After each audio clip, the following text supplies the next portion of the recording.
Ladies and gentlemen, welcome to another Q&A. And questions are getting better. I notice you guys are getting like cooler and just better at this whole game. Where'd I go? Facebook just scared me away from myself. So for those of you guys, by the way, just a quick little announcement. For those of you guys who are interested, I have exactly 4 spots in the mastermind. When they're filled, they're filled. I'm too busy with other things to do more. And what we're doing inside the mastermind is really 4 things. One is getting your offer where you can sell it without a phone call, building systems to then systematically deliver what you do, putting people in place to do that, and then multiplying your money passively. When you do those 4 things together, what happens is your leverage to income gets a whole lot easier and your lifestyle flexibility gets a whole lot better, and you can sit outside in the sun in the middle of a Monday. So let's get into the questions this week. Ladies and gentlemen, boys and girls, children of all ages, Frankie Finn proudly brings you a weekly Q&A. It's an old school wrestling reference for those of you guys who don't get my humor there. PJ says, for those of you who have high-ticket offers for your agency or write copy for high-ticket offers around 3 to 5K, do you ever reveal how much you charge in your copy?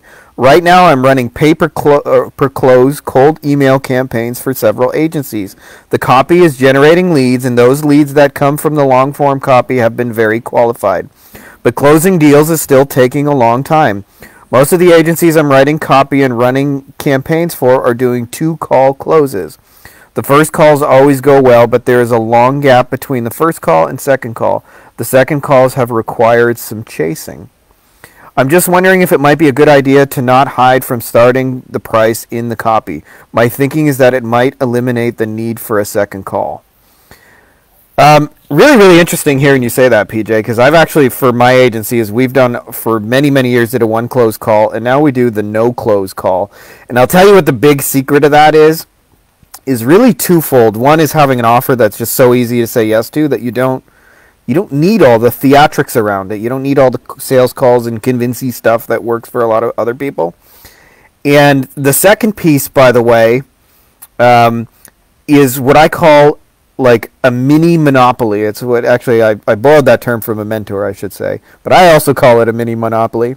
Didn't invent the term. But if your stuff is unique enough that they can't shop you around. So if you sell like SEO, the same SEO package everyone else offers, you can't put your price on the website because they'll find someone cheaper. But if you find a way to make that unique, and I mentioned before there's a good post inside the Facebook group that's worth searching. And in the post I talked about basically like when we used to do SEO, one time a client came to me and said, hey, can you make a mommy makeover website and then SEO it for mommy makeover keywords? And that was their like really expensive service in my niche, the $100 bill. So somebody said, can you build me a mini website for my $100 bills and rank it? And interestingly enough, that was also mostly SEO work, but because we were aiming it at the $100 bills and we had the $100 website, it made it unique. So we could just be very upfront about the price is what I'm saying.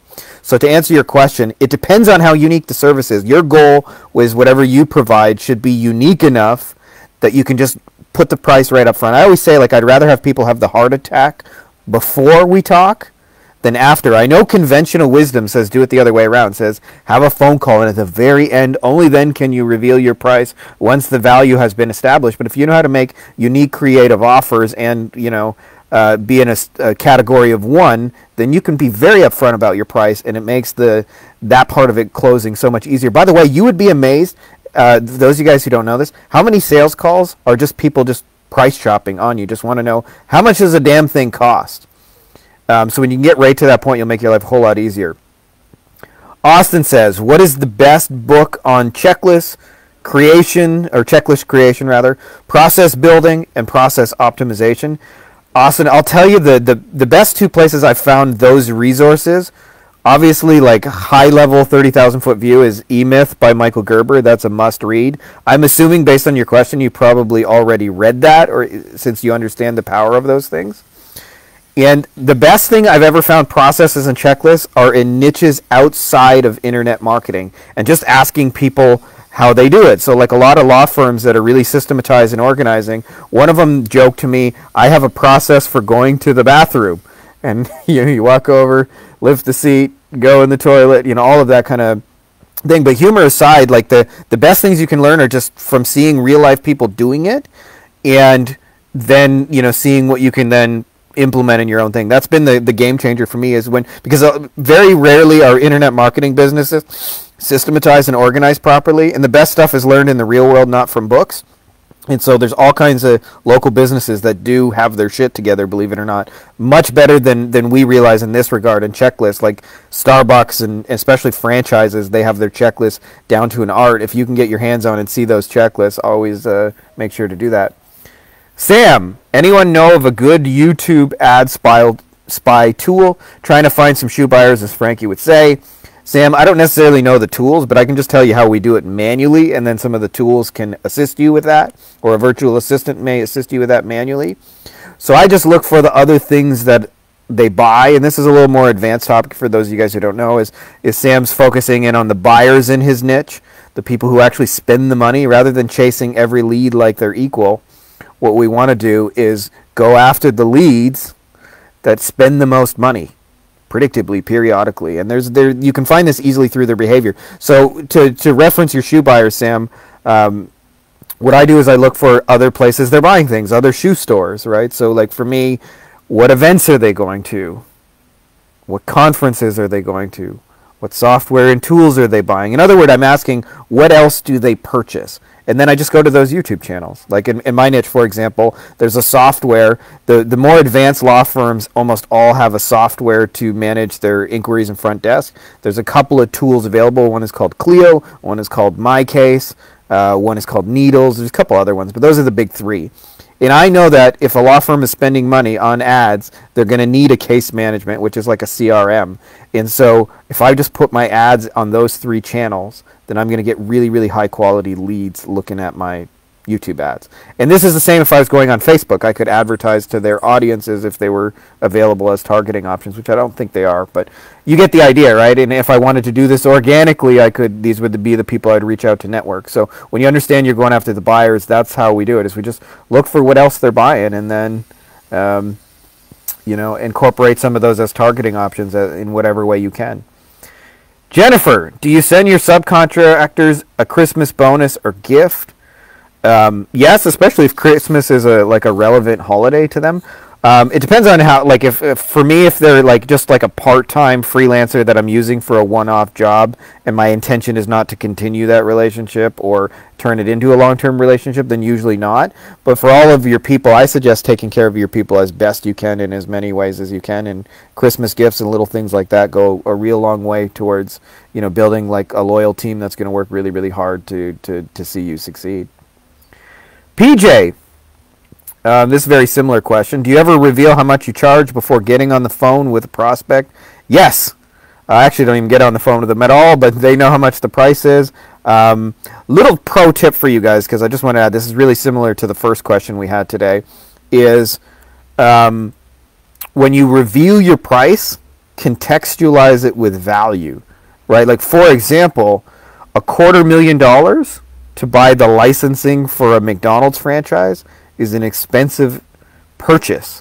And so getting somebody to spend $250,000 is not easy, but if you can contextualize that with investment, say that $250,000, our average McDonald's produces $1.8 million a year. For $250,000, that's a 6-to-1 return on your investment. You'll be a lot more likely to get it. So this is how people do it in the investment world, and it works really, really well when you combine it in the agency world, is whenever you reveal your price, contextualize it with the value that is created with that. Like, yes, the McDonald's cost $250,000, but your average one gets this much return on investment. And so when you put it back, when you put those side by side, you'll get more yeses, and you can be more upfront about your price as well. Michael, anyone got some advice on this? I'm looking at hiring our first ads person. We currently run Facebook and Google ads for clients and very minor LinkedIn campaigns. When hiring, did you hire one media buyer to manage all paid media, or a specialist in one platform? Also, what salary range do you budget? I don't mind paying well because this is a key component of our business, and I want to have a good person on our team. Any advice is appreciated. Michael, I'm going to give you a two-part answer to this question. Part one is, to answer your direct question, this has just been my experience. I'm not saying it's the only way to do it. I've had way better success finding platform specialist people, like a Google Ads person, a Facebook Ads person, usually you're looking like, 70 to 90 grand in my experience. I don't hire media buyers right now in my agency, so maybe those numbers might be a little off since I've last done that. And you mentioned as well the LinkedIn campaigns. You might be able to get somebody to assist with one of those. Now, here's what I would tell you, though. Before you go and hire a bunch of media buyers, because this is a challenge that comes up, is you have the success of your business comes down to buying media. And so what will end up happening in a lot of cases is your agency will grow, and then you won't be able to get media buyers cheap enough and still make a profit.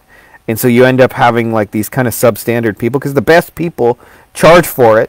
And then they'll, if you're like, I had a situation where I was trying a media buyer, for example. I had a $3,000 a month contract. The media buyer wanted $2,500, and then I needed a little bit of virtual assistant for some admin.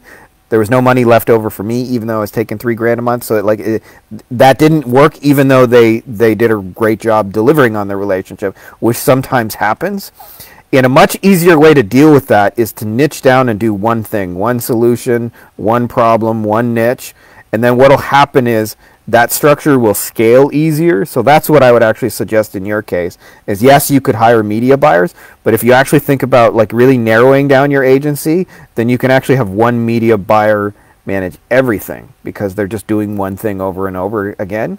And that is a much more scalable agency in my experience. And what you're building, I'm not saying can't work, but it's a really hard to scale agency in my experience. Paul, how in the world do I get over my fear of cold calling people? It's so crippling and paralyzing to me. Anyone else worked through this and came through the other side that has some good advice?